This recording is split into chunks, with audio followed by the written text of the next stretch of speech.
It's been a few weeks since Truth Lookout shared any updates.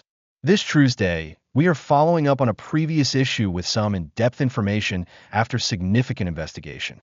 We hope the issues revolving around this topic will soon come to a legal resolution before more and more neighbors in the Franklin area are forced to endure continued negligence on the part of a particular nonprofit organization that has somehow captured millions of dollars of public money while allowing continued violence and crime to take place.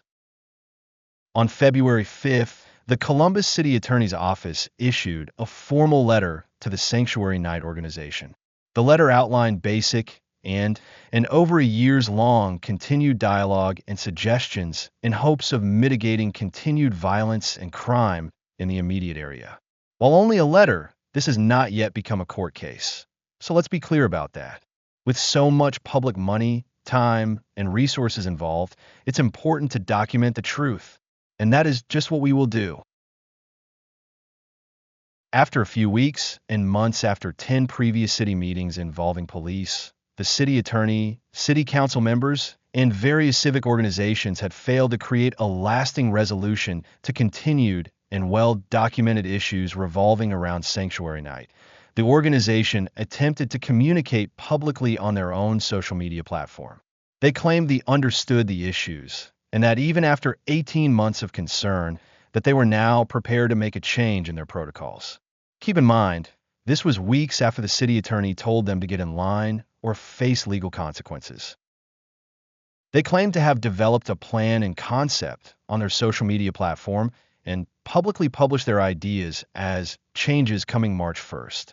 They had 4 bullet points, 3 of which were centered around the community's needs and concerns.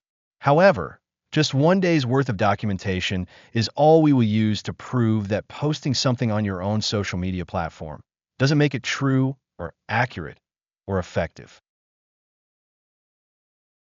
The following surveillance was captured on Monday, March 17, 2025. Within a 12-hour period, surveillance was able to show the significant ineffective plans, inefficient execution, and unresolved results of the organization. Our hope by sharing these findings is to change the perceived culture that the center's clients and employees are living by every day. The neighbors care enough to document these repeated issues 24/7 and are the ones dealing with the fallout and with the continued shortcomings of the poorly executed plans. It's going to be up to the Columbus City Attorney or the Sanctuary Night organization to correct these issues.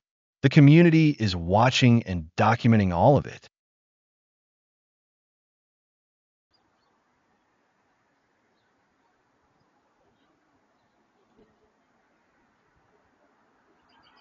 The city attorney explicitly asked the center to stop serving food.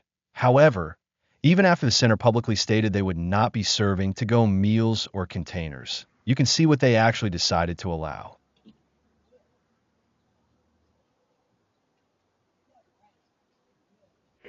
In addition to serving food and allowing to-go containers to leave the center, eventually ending up as litter down the street, we also documented other materials being removed from the center and handed to a waiting man outside the center near closing time.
Men continued to dominate the landscape here.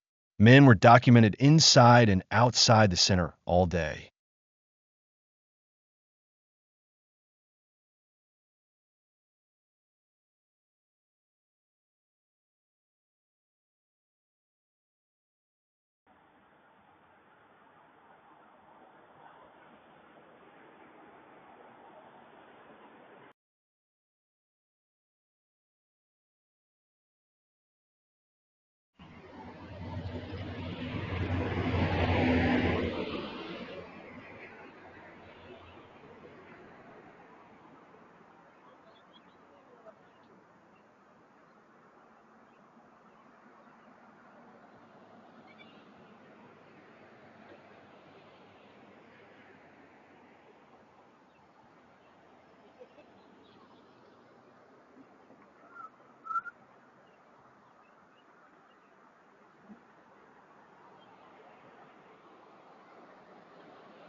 One of the primary concerns shared with the center management back in 2023, also shared with police, the city attorney, civic associations, and various nonprofits, is the dominance of men on a property that states very clearly to exist to serve women at risk of exploitation.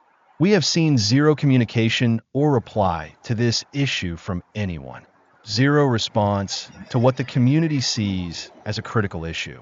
Yet here in just one day are multiple men, some inside the center, many outside the center, and even one involved in an assault that clearly started inside the center and spilling outside into the streets.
This incident began inside the center, spilled outside, and yet people inside the center can be seen peering out the curtains for 2.5 minutes.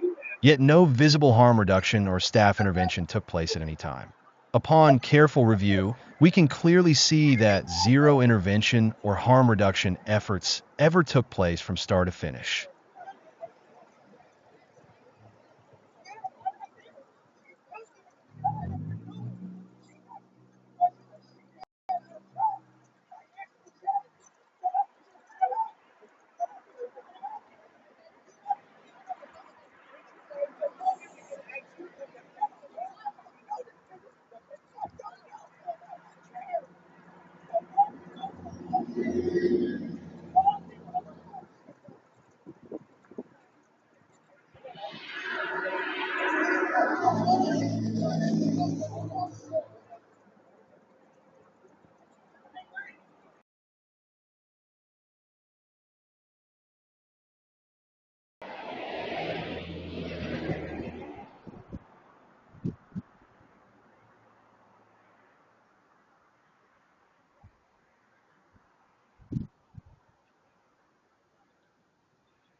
Probably our most compelling video from the day came from this person who appears to be wearing a staff ID and opening up the door and sharing her feelings in a visible signal to someone down the street.